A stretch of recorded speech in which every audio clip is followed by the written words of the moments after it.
बिस्मिल्लाहिर्रहमानिर्रहीम। अस्सलामु अलैकुम वरहमतुल्लाहि वबरकातुहू। नाज़रीन कराम, उम्मीद है आप सब खैरियत से होंगे और मेरा नाम हाफिज़ा अस्मा दानिश है। लाइट्स ऑफ कुरान में आपको खुश आमदीद कहती हूँ। ये मेरी पहली वीडियो है यूट्यूब पे और मैं यूट्यूब चैनल स्टार्ट करना चाहती हूँ। हदीस पाक का मफ़हूम है कि नबी करीम सल्लल्लाहु अलैहि वसल्लम ने फरमाया है कि दीन का इल्म जो आप तक पहुँचे वो दूसरों तक भी पहुँचाएँ, यानी जो आप हासिल करें वो दूसरों तक भी पहुँचाएँ। तो मैंने अपनी अम्मी से कुरान पाक हिफ्ज़ किया है और तजवीद के साथ, तो मैं ये चाहती हूँ कि मैं इसको आगे फैलाऊँ और आप जितने लोग कुरान पढ़ना चाहते हैं वो इससे मुस्तफ़ीद हो सकें। ये वीडियो बनाने का मकसद भी यही है कि जो ख़वातीन हज़रात, बच्चे, बूढ़े घर बैठे आसानी से कुरान पाक सही कवायद, ज़वाबित और मखारिज के साथ पढ़ना चाहते हैं वो इससे मुस्तफ़ीद हो सकें। तो आपसे गुजारिश है कि मुझे सपोर्ट कीजिए और चैनल को सब्सक्राइब भी कीजिए। मैं पूरी कोशिश करूँगी कि कुरान पाक के कवायद, मखारिज सही उसलूब के साथ आपको समझा सकूँ। तो आप वीडियो अपने दोस्तों से भी शेयर कीजिए ताकि मेरे लिए भी सदका जारिया हो सके और आपके लिए भी, और बेल आइकन को भी दबाइए ताकि नेक्स्ट वीडियो अगर डालूँ तो वो आपको उसकी अपडेट मिलती रहे। Thank you. तो सबसे पहले हम कायदे से स्टार्ट करेंगे। अऊज़ु बिल्लाहि मिनश शैतानिर रजीम, बिस्मिल्लाहिर रहमानिर रहीम। लेसन नंबर 1, हरूफ मुफरदात। मुफरदात इसको इसलिए कहा जाता है क्योंकि मुफरद फ़र्द से है और फ़र्द का मतलब होता है अकेला, अलहदा।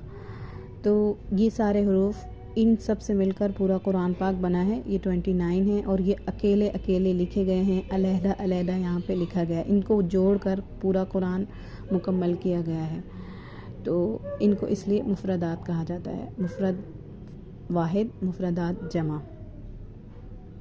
सबसे पहले तो हमें ये समझने की ज़रूरत है कि ये जो हरूफ हैं, अगर इन्हें हम सही से अदा करना सीख जाएं तो पूरे कुरान पाक को हम सही से तलफ़्फ़ुज़ के साथ अदा कर सकते हैं उनके रूल्स और कवायद सीखने के बाद। बाकी ये है कि इसमें जैसे कुछ हरूफ ऐसे होते हैं जिनको नरमी से पढ़ा जाता है, अदा किया जाता है उनका तलफ़्फ़ुज़। कुछ हरूफ को मोटा पढ़ा जाता है, कुछ हरूफ को सीटी साउंड के साथ, सख्ती के साथ पढ़ा जाता है, कुछ हरूफ को खींचा जाता है, कुछ हरूफ को नरमी से पढ़ा जाता है, कुछ हरूफ को जल्दी पढ़ा जाता है। तो ये सारे रूल्स हमने इसी पहली तख्ती में तकरीबन भी आप ये समझ लीजिए कि पूरी बुनियाद कुरान पाक की इस पहली तख्ती में है। तो इसको हम सबसे पहले सही से पढ़ना सीखेंगे और इनको पढ़ने के लिए सबसे पहले तो आप ये जान लीजिए कि कुछ इनको पढ़ने के लिए अरबी लहजा इस्तेमाल करें, अरबी लहजे में इनको अदा करें। कुछ लोग उर्दू तलफ़्फ़ुज़ के साथ पढ़ने की कोशिश करते हैं, जैसे अलिफ बे पे ते टे से, अलिफ बे ते से, तो वो उर्दू है। और अरबी है अलिफ बा ता सा, इनको इस तरह अदा किया जाता है, इस तरीक़े से। सबसे पहले मैं आपको इसको पूरी तख्ती को अदा करना सिखाऊंगी कि ये किस तरह पढ़ना है। उसके बाद मैं आपको इनमें हरूफ बताऊंगी कि सब कौन से हरूफ नरमी वाले हैं, कौन से सख्ती वाले हैं। सो अऊज़ु बिल्लाहि मिनश शैतानिर रजीम, बिस्मिल्लाहिर रहमानिर रहीम। अलिफ, इसको हमने अलिफ इस तरह नहीं पढ़ना। अलिफ बा, एक अलिफ के बराबर खींच के पढ़ेंगे। बा, न जल्दी पढ़ना है, बा न झटका देना है, बा ऐसे नहीं पढ़ना। बा ता सा, सा को हम नरमी से पढ़ेंगे, ये नरमी वाले हरूफ में से है। और नरमी से भी कैसे पढ़ना है, इसका तरीक़ा ये है कि आप दोनों आगे के दांतों में ज़बान को हल्का सा बाहर निकाल के सा नरमी से पढ़िए। जीम, इसको 5 अलिफ के बराबर खींच के पढ़ना है। हा, इसको हा नहीं पढ़ना, ये हा है। खौ, दाल, दाल, ये भी नरमी वाले हरूफ में से है। इसको भी दोनों दांतों के बीच में ज़बान हल्की सी बाहर करके नरमी से अदा करेंगे। रो, ज़ा, ये सख्ती और सीटी साउंड वाले हरूफ में से है। ज़ा, सीन, ये भी सीटी साउंड वाले हरूफ में से है। इसको भी 5 अलिफ के बराबर खींच के पढ़ेंगे। शीन,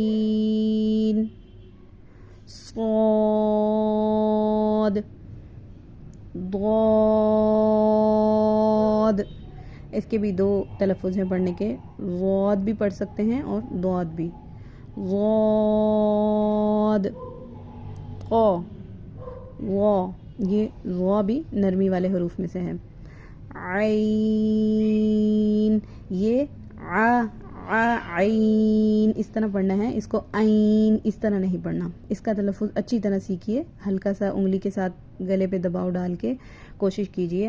आइन, गईन, फा, क़ाफ, काफ। अब ये देखिए क़ाफ और काफ दोनों की आवाज़ साउंड एक जैसा है, लेकिन हमें कैसे समझना है कि ये दोनों अलग अलग तरीके से अदा करना है। ये मोटे साउंड के साथ, ये बारीक साउंड के साथ, बारीक आवाज़ के साथ। इसका ये फ़र्क इस तरह कुरान पाक में आ जाता है कि अगर जैसे कुरान की एक सूरत है बिस्मिल्लाहिर्रहमानिर्रहीम, क़ुल हुवल्लाहु अहद, इसमें जो सबसे पहले है क़ुल, क़ुल में जो है क़ाफ वो मोटा है, वो ये वाला क़ाफ है। और अगर हम इसे पढ़ेंगे कुल, यानी कि कुछ लोग तलफ़ुज़ के साथ नहीं पढ़ते, लेकिन वो समझते हैं कि ये आम बात है, मगर ये आम बात नहीं है। इस तरह के इसके पूरे मायने चेंज हो जाते हैं। मिसाल के तौर पर कुल, कुल का मतलब है कह दीजिए ए नबी, कह दीजिए कुल हुवल्लाहु अहद कि वो अल्लाह एक है। लेकिन अगर आप इसको कुल हुवल्लाहु अहद पढ़ेंगे तो इसका मतलब होगा कि खाइए। कुल का मतलब होता है खाना, खाओ। कुल का मतलब है पढ़ो, कुल का मतलब है खाओ। तो इसलिए आप समझ आ गई होगी आपको कि किस लिए ज़रूरी है तजवीद के साथ पढ़ना। लाम, मीम, नून, वाव। वाव को हमने होंठ गोलाई से शुरू करके गोलाई पे ख़त्म करना है। हा, अब ये मोटे हा में से है। मिसाल के तौर पर हा और हा में ये फ़र्क है, आपको आवाज़ से समझ आ गया होगा। हमज़ा, या। सबसे पहले आपने इनको तजवीद के साथ अच्छे तरीके से अदा करना सीखना है। उसके बाद मैं आपको नेक्स्ट वीडियो में बताऊंगी कि किस तरीके से कौन से हरूफ हैं वो जिनको नरमी से पढ़ा जाता है, कौन से हरूफ हैं जिनको सख्ती से पढ़ा जाता है, और कौन से हरूफ हैं जिनको मोटा पढ़ा जाता है। अस्सलामु अलैकुम व रहमतुल्लाहि व बरकातुहू।